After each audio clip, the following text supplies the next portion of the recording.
الحمد لله رب العالمين الحمد لله حمد الشاكرين والصلاة والسلام على سيد الأشرف الأنبياء والمرسلين وعلى آله وأصحابه أجمعين أما بعد فأعوذ بالله من الشيطان الرجيم بسم الله الرحمن الرحيم إن الله وملائكته يصلون على النبي يا أيها الذين آمنوا صلوا عليه وسلموا تسليما اللهم صل على سيدنا ومولانا محمد كما تحب وترضى له صلاة وسلاما عليك يا سيدي يا رسول الله وعلى آلك وأصحابك يا سيدي يا رحمة للعالمين. It is an honor for me to be part of this beautiful gathering, and I personally believe the beauty of this gathering is the presence of the family of the Messenger of Allah sallallahu alaihi wasallam, and especially our attendees in the form of our brothers in Islam, our children, our respected elders. May Allah subhanahu wa ta'ala accept your participation here today. Without you, we don't really have the beauty of the gatherings.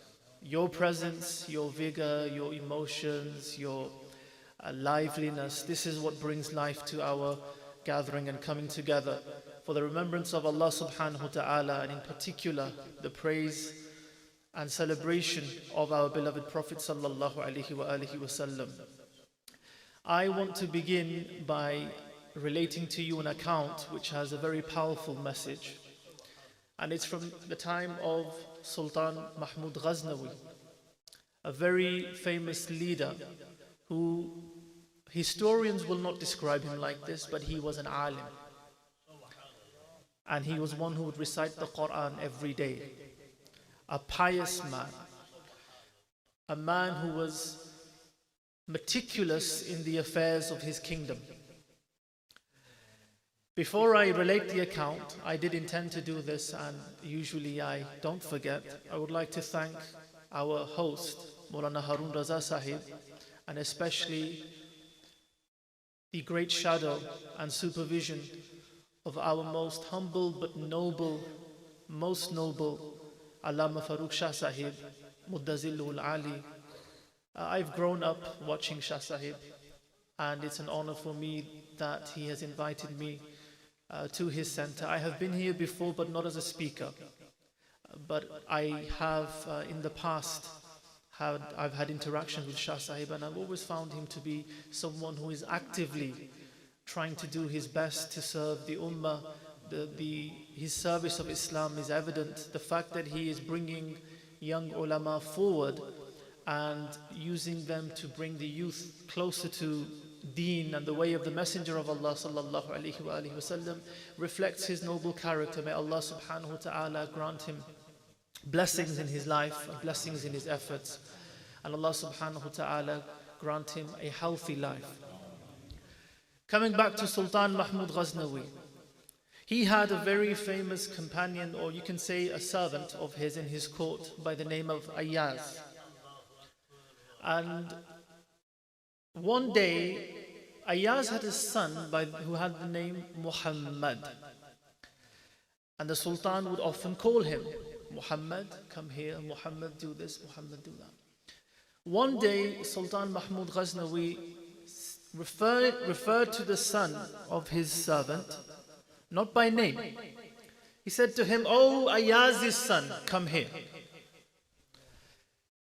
Ilyas heard this and he was shocked that Sultan usually calls my son by his name. Today he did not do so. So in this concern, he asks the Sultan, "Your Eminence, has my son made a mistake? Are you upset with him? For you do not call him by his name?" And the Sultan answered simply. He said, "No, that's not the case. You see, I usually, when I call out to your son, I have wudu. I am in a state of wudu, and I do not say the name Muhammad without wudu." This is the Sultan of his time. He is a king. It is not incumbent upon him just to clarify the hukm shar'i. It's not fard for someone to only say the name of the Prophet sallallahu alaihi wasallam in a state of wudu.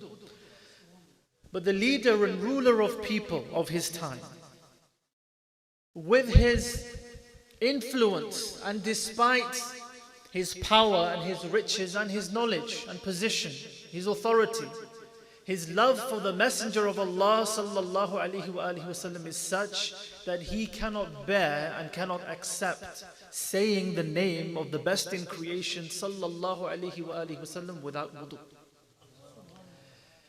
That in itself is such a powerful message for us. That you have in our history one of the most influential leaders and kings of his era, and a quality that he possesses is his love for the Messenger of Allah sallallahu alaihi wasallam does not even allow him to speak of the Prophet directly, name him, say his name rather, not speaking about the Prophet, saying the name of the Prophet sallallahu alaihi wasallam without wudu. And we must reflect upon ourselves, what is our state? That he sallallahu alaihi wasallam said, the coolness of my eyes is in the prayer, and we're snoring away at the time of Fajr. So our following of the Prophet sallallahu alaihi wasallam is our greatest expression of love. And these gatherings of Mawlid al-Nabi sallallahu alaihi wasallam are organized to strengthen our bond with the Prophet sallallahu alaihi wasallam. For his name Muhammad was not given to him by a man. His name Muhammad and Ahmad, he said about himself, Ana Muhammad, Ana Ahmad. He described himself like this. But this name was given by Allah subhanahu wa ta'ala. And such a beautiful name that it means the praised one. So you can imagine, let me make it simple now. Just to explain this now. In English, if someone has a name, the praised one, just imagine it, right? His name is the praised one. So who are you referring to? The praised one. Where is he? Where is the praised one? Did the praised one meet you today? Did you go to see the praised one? Just imagine, right? Someone is named the praised one. The disbelievers of that time, obviously they spoke Arabic. They knew what Muhammad meant, because Muhammad linguistically meant the praised one. But they could not get themselves to say the name of the Prophet sallallahu alaihi wasallam. And the Messenger of Allah sallallahu alaihi wasallam highlighted this, as Imam Bukhari and Imam Muslim mentioned, because the disbelievers, instead of calling him by his name Muhammad, na'udhu billah, they would try to refer to him as Mudhammam. And the Prophet ﷺ made a point of this. That how strange is this? That these disbelievers, they curse and they say bad things, they insult Mudhammam, but I am Muhammad.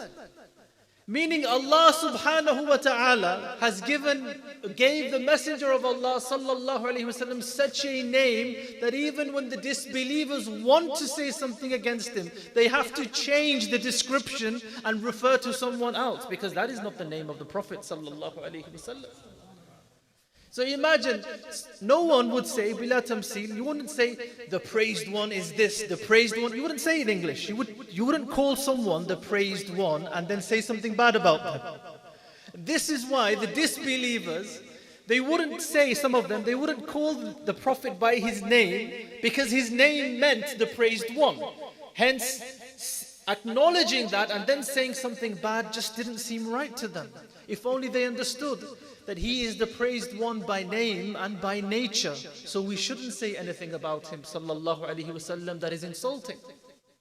In fact, Allah subhanahu wa ta'ala has commanded us in the Quran, when he has said, لا تجعلوا دعاء الرسول, do not make بينكم كدعاء بعضكم بعضا, do not make the calling upon the messenger between yourselves the way you call one another. When you talk about the Prophet sallallahu alaihi wasallam, you do not call him by his name. You call to him, or you refer to him as Ya Rasulullah, Ya Nabi Allah, because as the great Mujaddid Imam said, even Allah does not call the Prophet sallallahu alaihi wasallam by his name. Allah addresses him with his attributes, sallallahu alayhi wa alihi wasallam. So if Allah, the Creator, has chosen to refer to his beloved by his attributes, then we as the servants and the members of the nation of the Prophet sallallahu alaihi wasallam should only consider referring to the Prophet with these beautiful descriptions that Allah has given him. And this is not a new thing. Sayyidina Abdullah ibn Abbas radiallahu anh, he says that we used to call the Prophet Ya Abul Qasim, Ya Muhammad. But when this verse was revealed, we stopped calling the Prophet sallallahu alaihi wasallam by his name. And the ulama and the muhaqqiqeen of this nation, they have actually said, it's haram.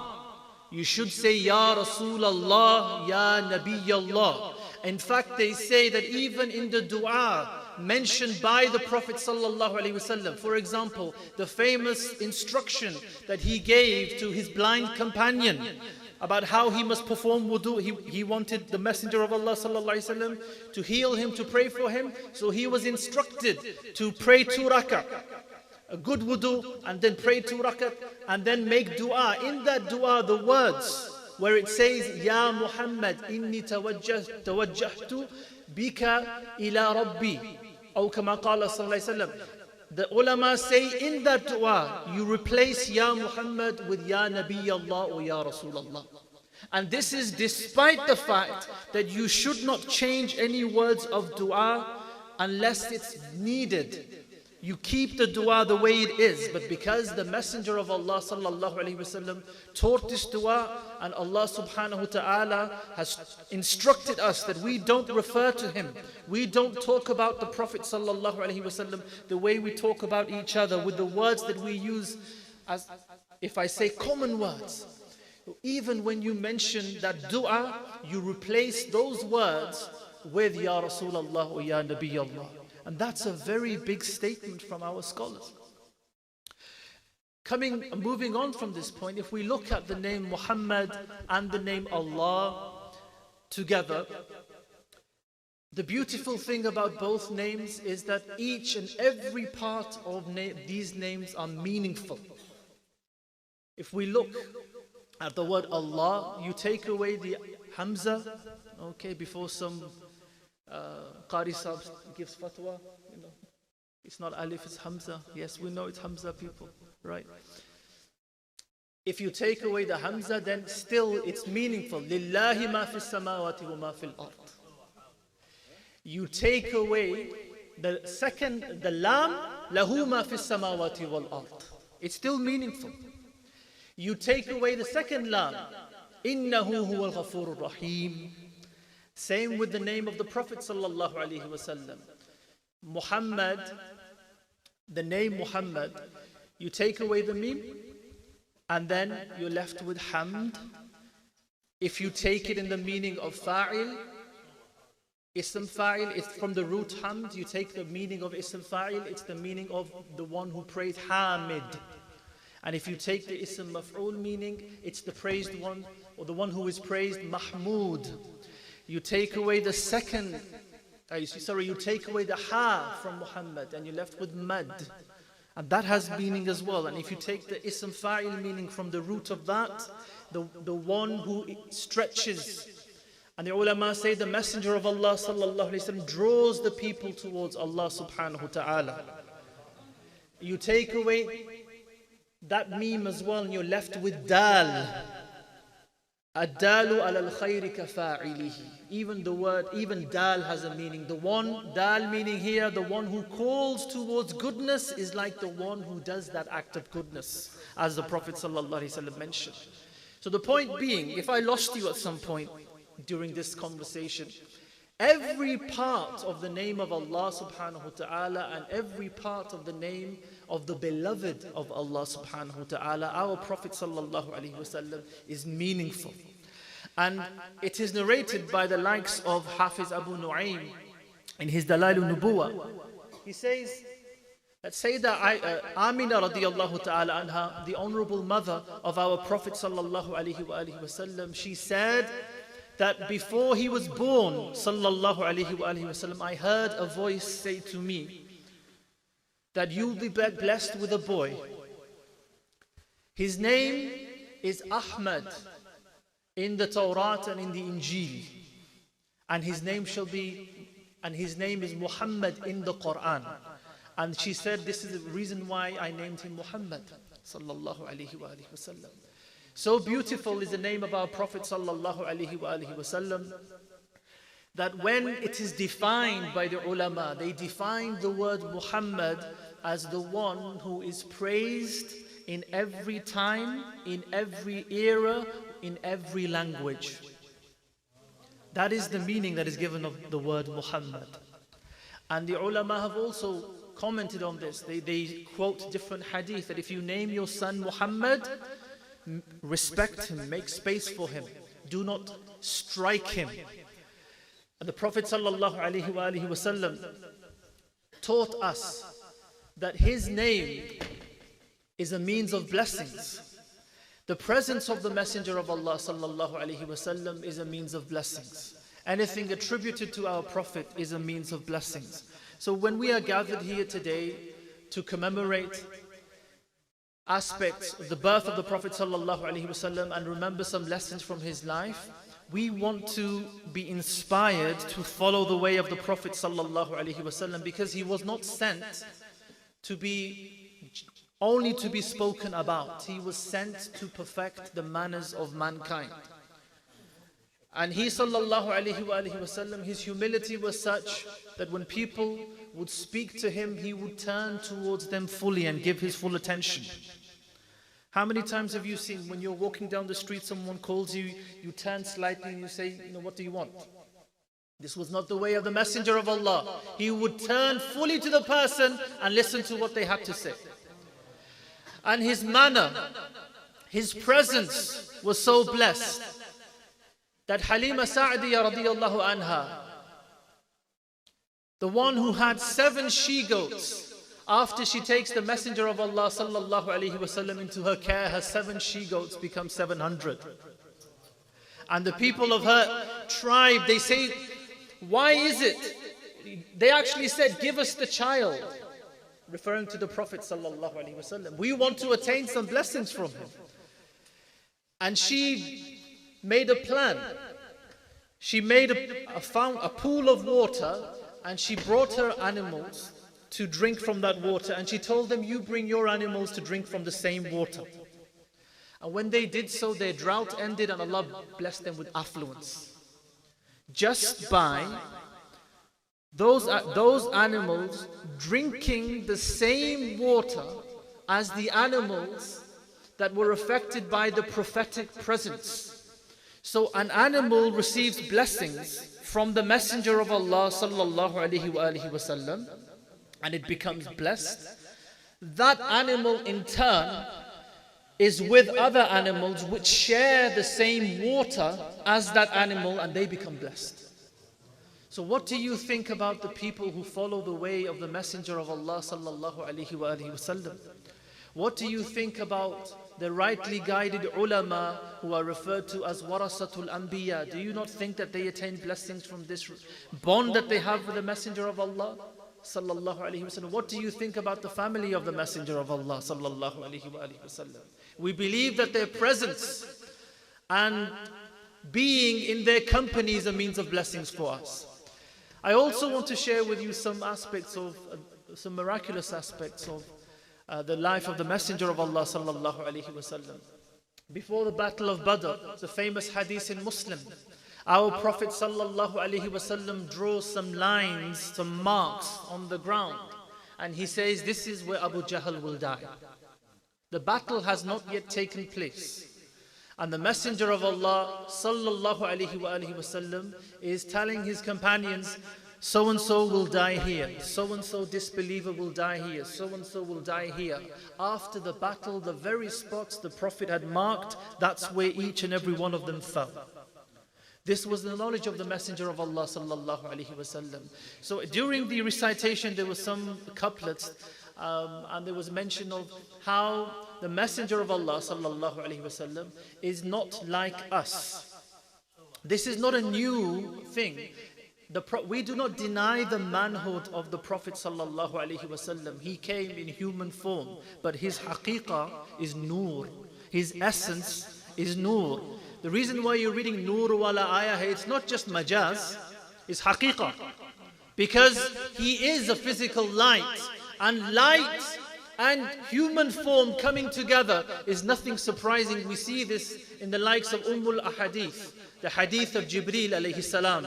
He comes as a traveler. He is an angel made of light. But he comes to the Prophet sallallahu alayhi wasallam in the form of a human traveler. And the Sahaba did not recognize him. So it's no contradiction, and it's not impossible for a light reality to come in the form of man.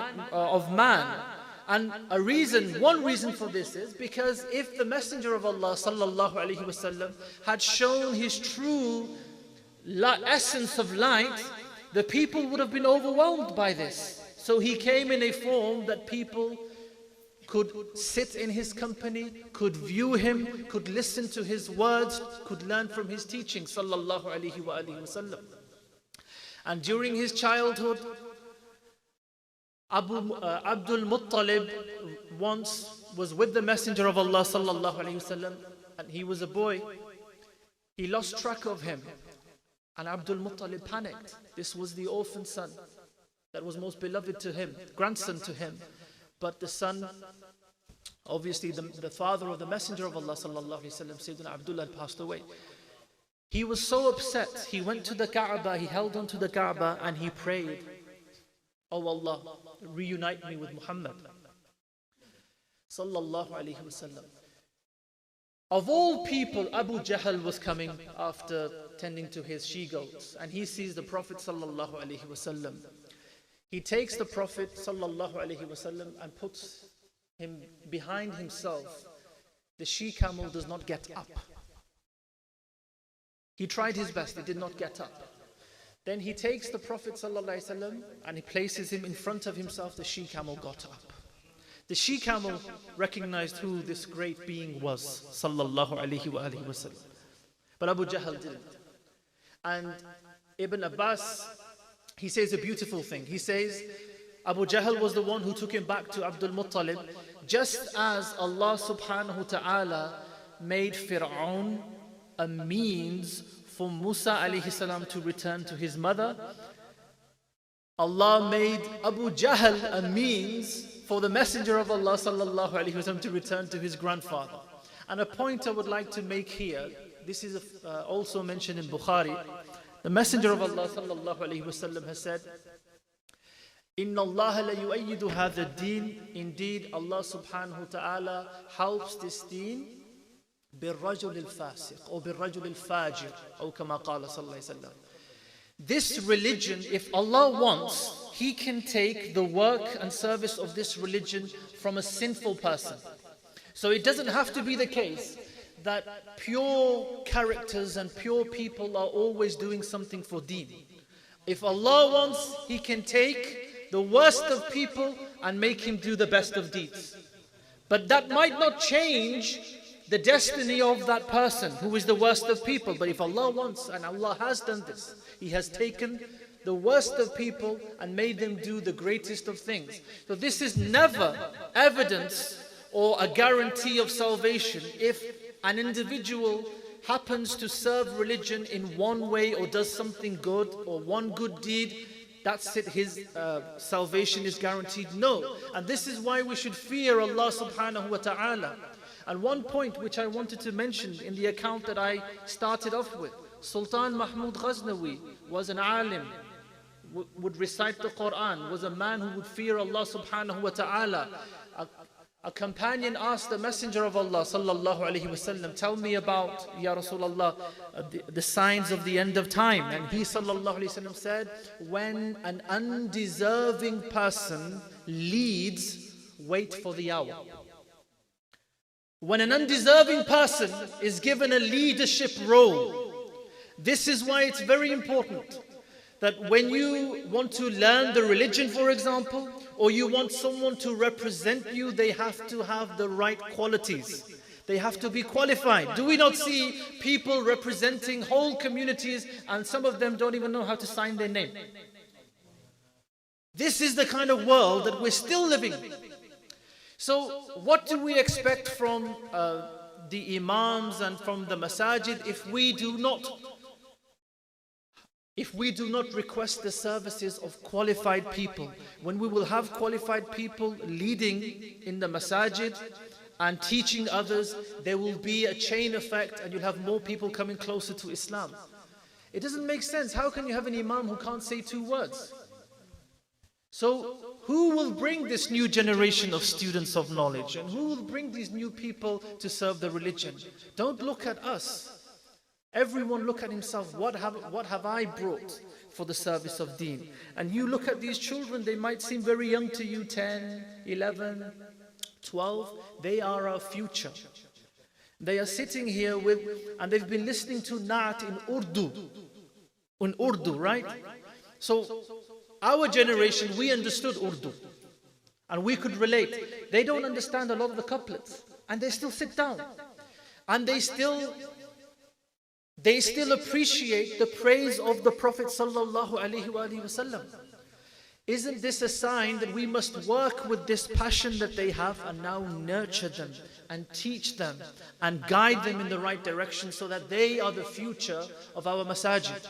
So coming to these gatherings of Mawlid al-Nabi sallallahu alaihi wasallam should serve as a reminder for me and you to be steadfast upon the way of the Prophet sallallahu alaihi wasallam. Our Prophet, he is such a great Prophet.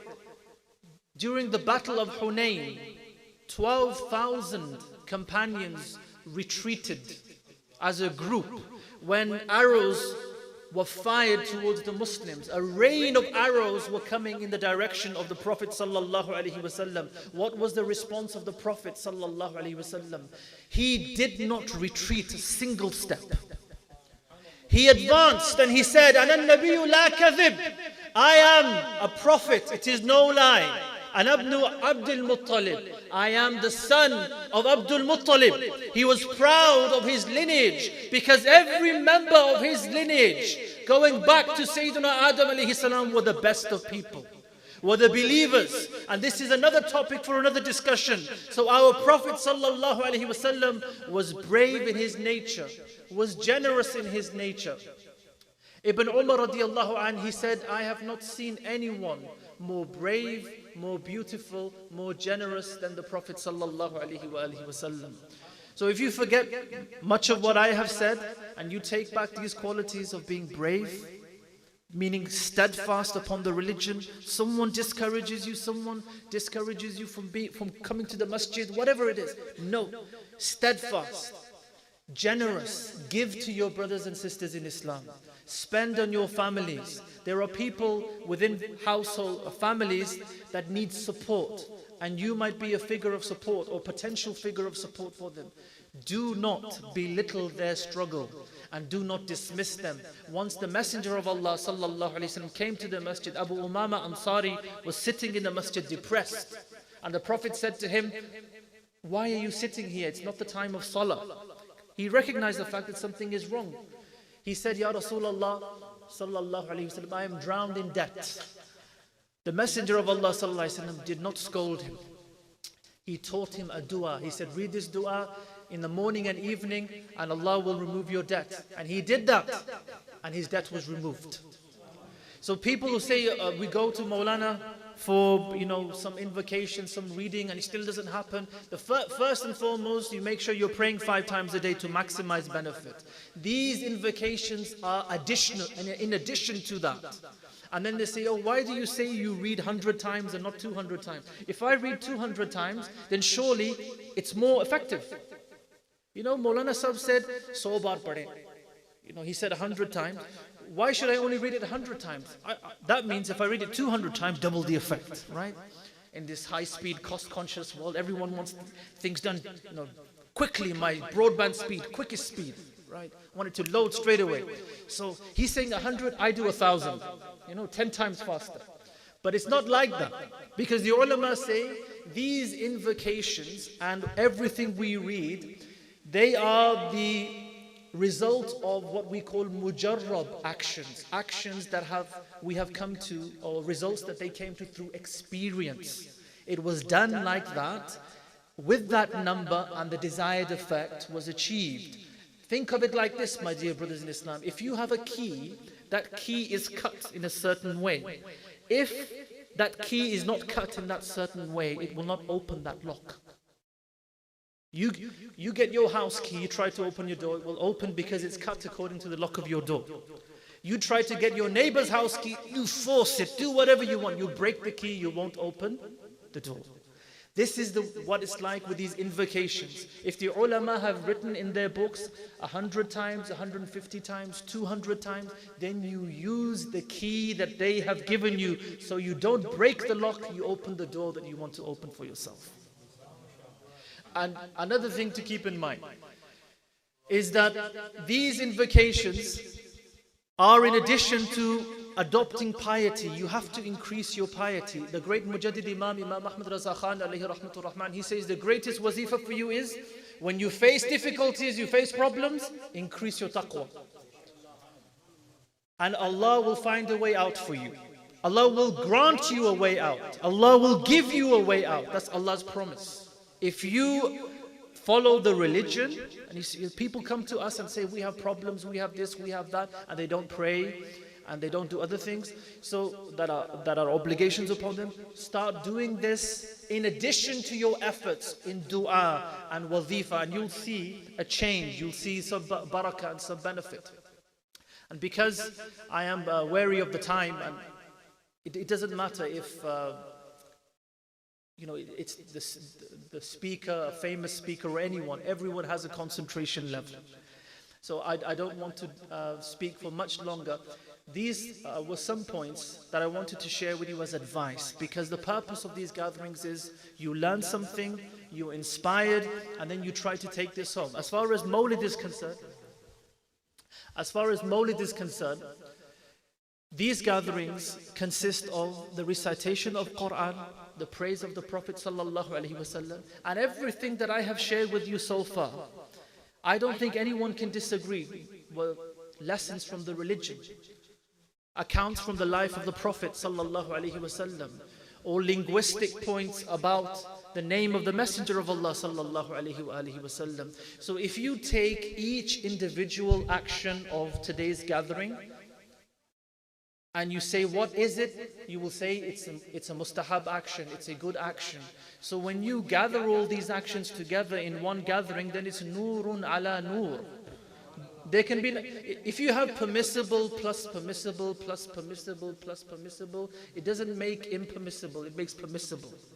Right? It's permissible times 10 or times 3 or times 4. So everything that we do in this gathering, we want to encourage one another, inspire one another, and increase this love for the Prophet sallallahu alaihi wasallam, which is the essence of Iman. Allah has commanded me and you to azziruhu wa tuwaqqiruh, that you honor and respect the Prophet sallallahu alaihi wasallam. If anyone, in any way, the slightest way, with his words, with his actions, disrespects the Prophet sallallahu alaihi wasallam or any prophet, he is not a believer.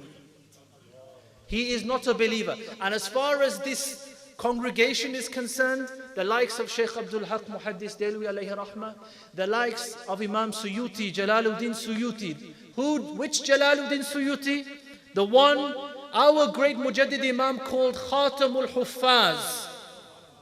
He's the seal of those who have memorized hadith. A hafiz of hadith is someone who has memorized 100,000 hadith. The chains and the text, 100,000. And Imam Ahmad Raza Khan is saying about Imam Jalaluddin Suyuti, he's not just a hafiz, he is Khatamul Huffaz. He's an authority among the Huffaz of hadith. He said, the Imam himself, Imam Jalaluddin Suyuti, he says, I have been blessed with seeing the Messenger of Allah sallallahu alaihi wasallam 75 times in a wakeful state. 75 times. We yearn for our whole lives to see the Prophet sallallahu alaihi wasallam once. And he has seen the Prophet 75 times. So when he says that this gathering of the Mawlid al-Nabi sallallahu alaihi wasallam, the people who do this, it is a means of blessings for them for a whole year, we have no doubts about the opinion of such great men. So we pray to Allah subhanahu wa ta'ala that the little that I have said is accepted in His court, and Allah subhanahu wa ta'ala shower His mercy and blessings upon you all for being here, participating. Jazakumullahu khairan. Ameen bijahi nabi al-amin.